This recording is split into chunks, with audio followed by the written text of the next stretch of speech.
Olá, meus amigos, tudo bem com vocês? Dr. Alessandro Dantas aqui na área e uma grande honra, como sempre, poder falar com vocês, trocar uma ideia com vocês e motivar vocês também. E hoje eu não vou vir falar de processos porque os últimos vídeos eu já disse como estão os processos, como acompanhar os processos, passei as senhas de acompanhamento do processo pelo meu site, como interpretar o andamento de um processo e qualquer novidade passarei para vocês. Mas o objetivo do vídeo de hoje é mais explicar os fundamentos pelos quais a gente está brigando. Muitas pessoas estão me contratando, mas sem saber se tem direito ou não tem direito, se há chance ou não há chance. Veja, no direito tudo é construído. Muitas vezes uma pessoa que não tem absolutamente nenhum direito ganha e uma pessoa que tem total direito perde, tá certo? Mas, de todo modo, deve haver uma construção, né, por parte do advogado e uma retórica bem feita, comprovada documentalmente, para que possa convencer o magistrado a dar ganho de causa para os nossos constituintes. Muito bem, quando o poder público ele faz um concurso público, ele faz com o objetivo de suprir uma necessidade, ok? E no caso específico do INSS, essa necessidade era uma necessidade que já foi apurada previamente pelo TCU, que constatou que haveria possibilidade de um colapso no INSS caso não houvesse uma reposição de pessoal, tendo em vista que estava havendo aposentadoria em massa e eu não estava suprindo essas vacâncias, fora o fato de que havia muitos e há milhares de pessoas, né, em abono permanência, ou seja, já completaram os requisitos para poder se aposentar, mas estão trabalhando apenas pelo fato de que na ativa eles têm algumas gratificações que eles não levam para inatividade. Legal? Muito bem, mas isso daí vai acabar em breve. Ou vai incorporar, essas pessoas estão saindo a cada dia, a quantidade de vacância é enorme. E aí, ao contrário dos últimos 2 concursos feitos pelo INSS, ao invés dele aumentar o número de vagas para poder, pelo menos, trabalhar em condições de normalidade, as vagas apresentadas pelo edital foram muito aquém daquelas que foi inclusive solicitadas na abertura do concurso. Só que o objetivo era, primeiro, eu ter um mínimo necessário, que era aquilo que tinha sido constatado quando foi feita a nota técnica de abertura do concurso, bem como as demais, né, vagas que viessem a surgir, vagar, por conta para eu poder manter em funcionamento, no caso, uma autarquia que presta serviço diretamente relacionado a direitos fundamentais sociais, que é a Seguridade Social e Assistência Social, ao idoso, né, licença maternidade, uma série de outros benefícios e direitos sociais relacionados a cidadão, garantindo o mínimo existencial, ou seja, então trata de uma situação bem sensível aí, ok? Muito bem, e aí o que acontece? A gente sabe muito bem que o candidato que é aprovado dentro do número de vagas, ele tem o direito de ser nomeado, porque acontecia muito no passado de o candidato ele ser aprovado dentro do número de vagas e a administração não nomear. E o judiciário, ele era complacente, de certa maneira, com isso daí. E falava que cabia à administração decidir se nomeava ou não, mesmo o candidato aprovado dentro do número de vagas. Até que o negócio começou a ficar bem absurdo, né? Eu apresentava muitas e muitas vagas e não nomeava praticamente ninguém. Até que a matéria chegou no STF, começaram a ter decisões obrigando a nomear, e a matéria chegou no STF em repercussão geral. E num julgamento em que o ministro Gilmar Mendes ele foi o relator, foi decidido que, pelo menos, as vagas apresentadas no edital, elas devem ser providas.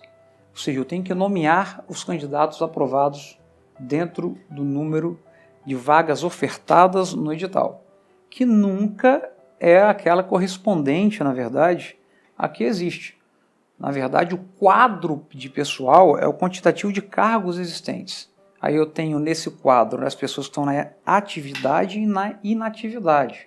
Ou seja, a quantidade de cargos forma o quadro daquela categoria.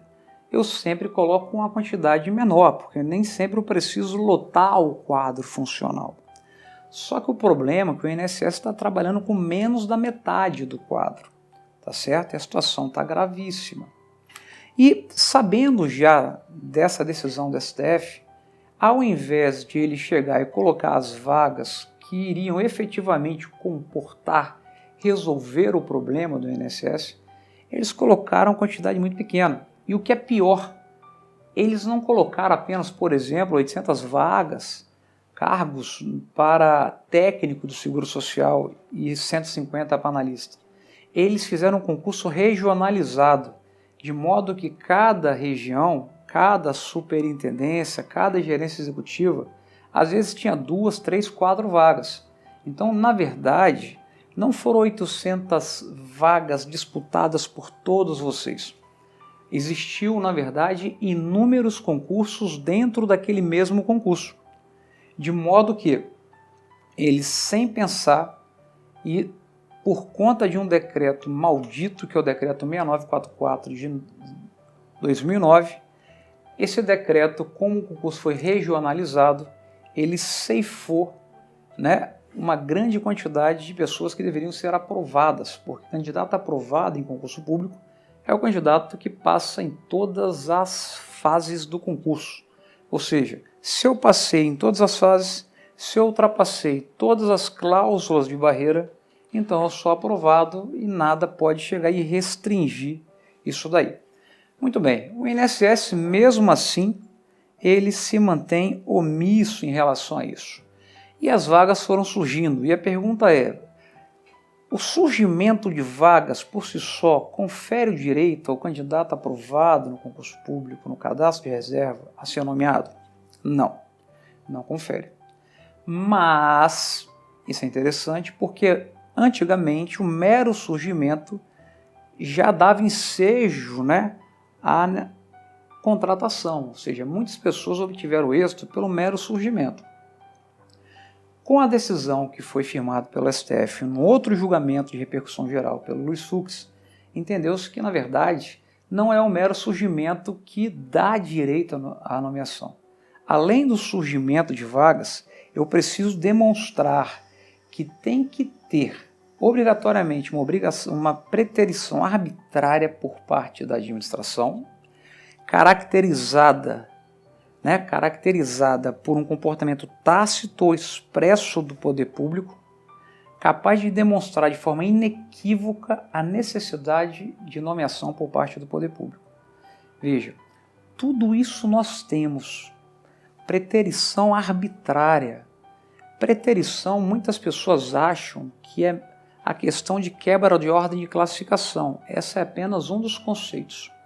Qualquer forma de suprir uma necessidade ou me omitirem em suprir uma necessidade chama-se preterição. Só pegar um dicionário que você vai ver. Então eu tenho preterição tanto por omissão quanto por substituição de uma mão de obra devida por uma indevida. Eu estou precisando e fico inato, não faço nada, tenho uma omissão. Isso também é preterição. Agora, estou precisando e ao invés de contratar os candidatos aprovados em cadastro de reserva, eu vou lá e faço uso de mão de obra precária, faço convênios, INSS digital, termos de cooperação técnica, Coloco servidores em desvio de função. Então eu estou suprindo a necessidade existente, ou seja, por meio de uma contratação precária que está gerando a preterição dos candidatos que foram aprovados. Então esses candidatos que numa situação de normalidade teriam apenas expectativa e direito a ser nomeado, eles passam a ter direito a ser nomeado porque ficou demonstrado que existe vaga e uma necessidade que está sendo suprida de uma maneira indevida. E no caso do INSS, há a necessidade comprovada, inclusive pelas próprias notas técnicas dele, então com a confissão do setor de recursos humanos.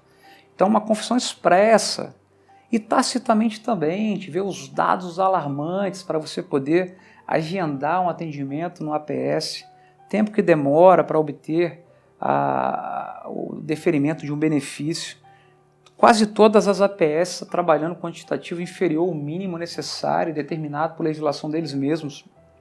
Então perceba que tanto expressamente ou tacitamente a necessidade é cogente. A situação é absurda. Eles confessam a necessidade o tempo todo. De modo que nós temos toda a demonstração disso, isso faz com que aquela expectativa de direito do candidato passe a convolar-se em um direito subjetivo à nomeação. Essa matéria ela é pacífica. Quando o juiz ele não quer dar procedente, ele simplesmente fala: o candidato foi aprovado no cadastro de reserva, não tem direito. Mas ele esquece que, na verdade, existe a outra regra, que é essa que nós estamos falando, e abundantemente provando. Os senhores leram a petição inicial, então sabe que está mais do que aprovado pelo arsenal probatório que nós temos. E aí você fala: tudo bem, Alessandro, mas a questão toda é o seguinte, e o pessoal do edital 7? Você falou que o surgimento de vagas, por si só, não confere direito à nomeação. Mas se houver preterição imotivada, arbitrária, demonstrada por comportamento inequívoco, tácito ou expresso de necessidade de contratação, faz surgir para o cadastro de reserva o direito à nomeação. Mas cadastro de reserva significa candidato aprovado. E os candidatos do edital 7 são pessoas que foram reprovadas. Perfeitamente. Realmente, os candidatos do edital 7, eles são pessoas que foram reprovadas no concurso público. E eles estão nessa condição até que alguém os retire dessa condição. Ou o poder público ou o poder judiciário. Porque o ato praticado pela administração pública, ele tem, na verdade, a presunção de legitimidade e veracidade. Então esse ato aí, ele está valendo, ok? E os candidatos do edital 7 até então são candidatos eliminados. Então o que a gente tem que fazer? A gente tem que derrubar o decreto 6944 de 2009. E a primeira tese é o seguinte, veja bem, muitas pessoas falam que esse decreto seria um decreto autônomo, ou seja, aquele previsto no artigo 84, inciso 6 da linha A, que fala que o chefe do Poder Executivo poderá dispor, mediante decreto, sobre organização e funcionamento da administração pública, desde que não implique na criação nem na extinção de órgão público e nem implique na criação de despesa. Beleza? Muito bem, só que aí que está a sacada. Se você pegar o decreto 6944, você vai perceber que ele é fundamentado, ele é baseado tanto no artigo 84.4, que fala do decreto regulamentar, que regulamenta a lei e não pode criar obrigações para ninguém, terceiros da administração pública, porque ninguém é obrigado a fazer ou deixar de fazer uma coisa senão em virtude de lei, e o artigo 84, inciso 6A, que fala do decreto autônomo. Bom, se nós partirmos do pressuposto que esse decreto seria autônomo, e aí é grande sacada, é porque o decreto ele tem 3 títulos diferentes, 3 capítulos.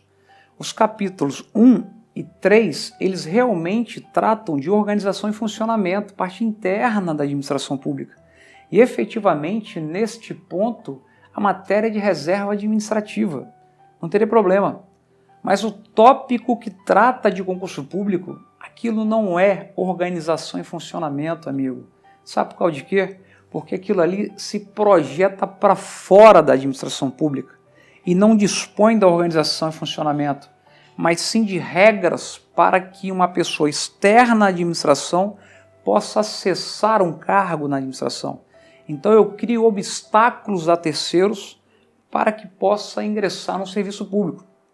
E aí, nesse caso, esse decreto ele passa a ser inconstitucional, porque o artigo 5º, inciso 2, ele fala claramente que ninguém é obrigado a fazer ou deixar de fazer uma coisa senão em razão de lei. E essa restrição criada pelo artigo 16, combinado com o anexo 1, que fala da quantidade de cadastro de reserva, essa limitação não tem nada a ver com organização interna e disposição interna da administração, pois o concurso se projeta para fora da administração. Então ele é um decreto autônomo inconstitucional.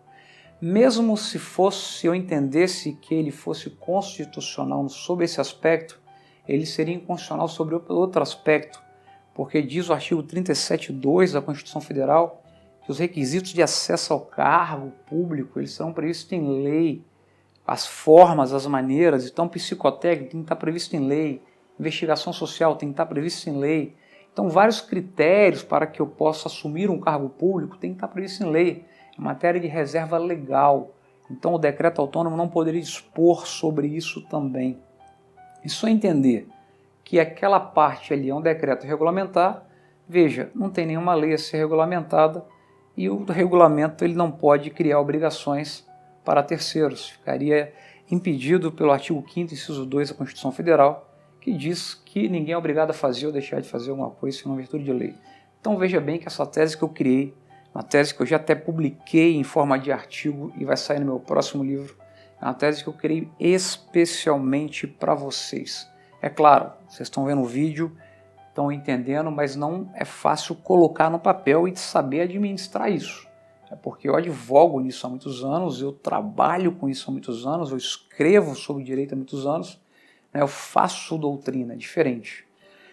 A segunda questão é a seguinte, mesmo que eu ultrapasse esse argumento, o fato é que o concurso ele foi motivado com o objetivo, suprir uma necessidade existente e que estava por vir a mais, que era manter o quantitativo de pessoal. E como eles colocaram apenas 800 vagas e dividiram o concurso de forma regionalizada, eles acabaram tendo que colocar 3, 4 vagas para cada lugar, e mesmo aqueles aprovados, se eu levar em consideração o decreto 6944, o anexo 1, aqueles candidatos aprovados no cadastro de reserva, eles não suprem a quantidade necessária já existente à época, somada às vacâncias que surgiram depois. Absolutamente, em todas as gerências executivas, pode fazer a conta e pode analisar. Todas as gerências executivas, a necessidade existente com a somatória das vacâncias existentes já ultrapassa em muito a quantidade de pessoas aprovadas no cadastro de reserva. Então perceba que se aplica ao caso uma teoria chamada teoria dos motivos determinantes. O concurso foi feito com essa finalidade. Então, partindo-se do pressuposto que esse decreto 6944, que fosse um decreto autônomo constitucional, ultrapassasse essa barreira, como o concurso ele foi feito com esse objetivo de suprir essa necessidade e não deixar que entre o sistema da Previdência Social em colapso, neste caso, aplicando o decreto e restringindo ele àquela tabela do anexo 1, previsto no artigo 16, eu não alcançaria aquela finalidade. Então esse decreto que se aplica em condição de normalidade em diversas situações, no caso concreto, especificamente no caso do INSS, ele seria inconstitucional, ou seja, haveria uma chamada inconstitucionalidade circunstancial. O que é isso, Alessandro? Quase ninguém fala isso. Eu estava latejando isso na minha cabeça, até que achei um doutrinador que falava isso daí, com esse mesmo nome, que lá na Colômbia é chamado de estado de coisas inconstitucionais, ou seja, é uma situação que ela é inconstitucional só naquele caso, ou seja, no atual caso do INSS, tendo em vista as atividades que ele tem que prestar relacionadas a serviços públicos essenciais, diretamente ligados a direitos fundamentais sociais, a quantidade de vagas ofertadas, mesmo com cadastro de reserva, tendo em vista que o concurso foi regionalizado, eu não consigo suprir essa necessidade. Hoje eu estou com um quantitativo menor do que eu estava quando eu abri o concurso. Estou com saldo negativo. Isso é uma situação absolutamente absurda. Então é uma situação bem interessante, é uma tese bem interessante, pouco utilizada, praticamente ninguém conhece isso daí, e a gente declara a inconstitucionalidade no caso concreto do decreto, tá certo? Afasta a aplicação dele, e seja pela primeira tese, seja pela segunda tese, se a gente afastar a aplicação do decreto, o que acontece? Essas pessoas que estavam no edital 7, que não foram eliminadas pelas cláusulas de barreira, elas voltam para, vamos dizer assim, edital 13. Na verdade, elas voltam a ser classificadas. Problema do CESP, problema da banca examinadora de não ter divulgada a classificação. Para efeitos judiciais, isso não me interessa. O fato é que eu vou provar que vocês, se eu derrubar o decreto e eu tenho as minhas teses, além dessa eu tenho outras. Se eu derrubar esse decreto, veja, vocês passam para o cadastro de reserva. E como absolutamente todos os aprovados no cadastro de reserva, as vacâncias já alcançaram eles, então essas pessoas todas têm direito de postular em juízo o direito à vaga delas. De modo que as pessoas do edital 7 podem à vontade ingressar com demanda, porque não existe preterição judicial. Agora, se eu não tivesse vagas que suprisse, que chegasse, que alcançasse as pessoas do edital 13, tudo bem. Mas em todos os lugares tem, sobrou vaga. E cada dia vai surgir mais vagas, fazendo com que o edital 7 tenha ampla legitimidade para pleitear e até mesmo ter chance de obter êxito numa ação. Então tudo isso depende do entendimento do juiz. Primeiro ele tem que afastar essa aplicação desse decreto, tornar, no caso, vocês na condição de iguais ao edital 13, para depois, reconhecendo a necessidade do local, dar provimento à sua ação. E aí nós temos 22 varas, 44 juízes com cabeças completamente diferentes. Dali vai sair absolutamente de tudo.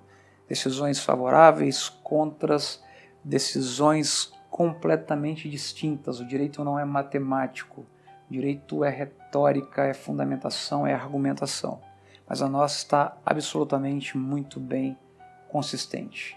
E as teses que eles estão vindo em cima da gente está refutando com todas as outras contrateses do mesmo nível daquelas que a gente está utilizando a petição inicial. Então, meus amigos, é aquilo que eu digo. Veja, muitas vezes a gente perde, mas é uma perda injusta. Se você lê a petição, e vocês têm a oportunidade de ler, quem é meu cliente, e vê uma decisão contrária, você vê que o negócio é incompatível, parece que o juiz não lê.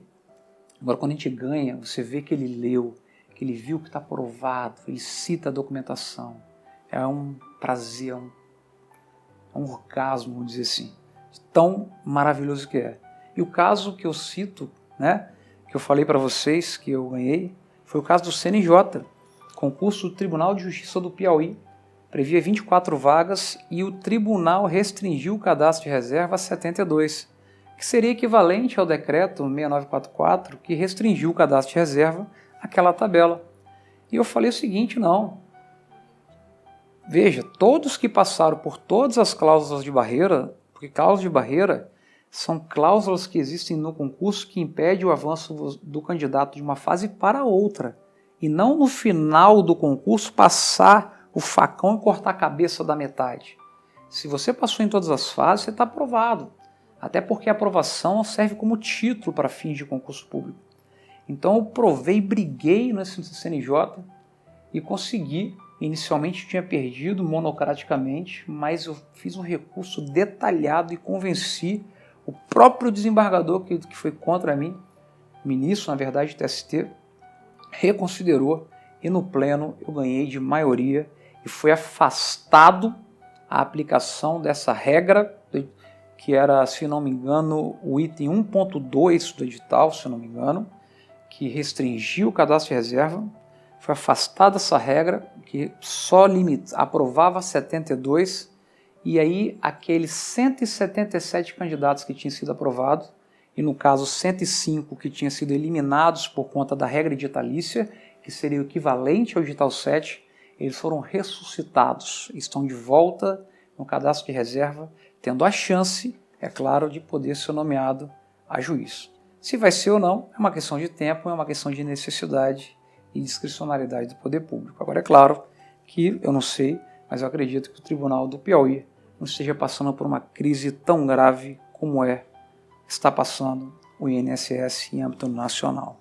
Então, meus amigos, para aqueles que duvidavam, achavam que era loucura, que não tinha fundamento, não tinha nada, entenda o seguinte, para tudo tem solução, só para a morte que não. Direito é retórica, é argumentação, é fundamentação, é construção de argumentos. Você vai ver de tudo. Eu já ganhei causas que todo mundo falou que eram impossíveis. E já perdi causas absolutamente fáceis. Não tem matemática. Tem boa vontade e determinação. E você cada vez mais trabalhando para que você possa convencer o juiz a ler o seu processo, porque se ele ler o seu processo, ele vai, com certeza, ler com bons olhos e vai te dar ganho de causa. Então eu estou muito confiante nos meus processos, fazendo um controle rígido, mas é claro, a gente não consegue saber a hora que o juiz vai julgar. Mas tudo está muito bem detalhado, muito bem fundamentado, e eu vou brigar por essa causa até o final. Igual eu fiz no CNJ e saí comemorando. E quando eu ganhar a primeira liminar, ou primeira ação dessa daí, eu vou quebrar as pernas do INSS e aí sim, vai chover liminares dali para frente. Legal? Então essa aí é uma explicação para vocês entenderem como funciona por detrás de todo um processo, uma técnica, uma argumentação absolutamente provada, um processo que tem 60 laudas, 70 páginas de inicial, mas mais de 1.800 páginas de documentos comprobatórios, de forma robusta, de forma imperativa, de forma líquida e certa o direito daquele candidato. Legal? Então é isso aí, meus amigos. Desculpe se me alonguei, mas é porque eu queria deixar bem detalhado para vocês como é que funciona e o que a gente está trabalhando. Isso é uma das coisas. Tem muitas coisas além. Grande abraço, felicidades e até breve.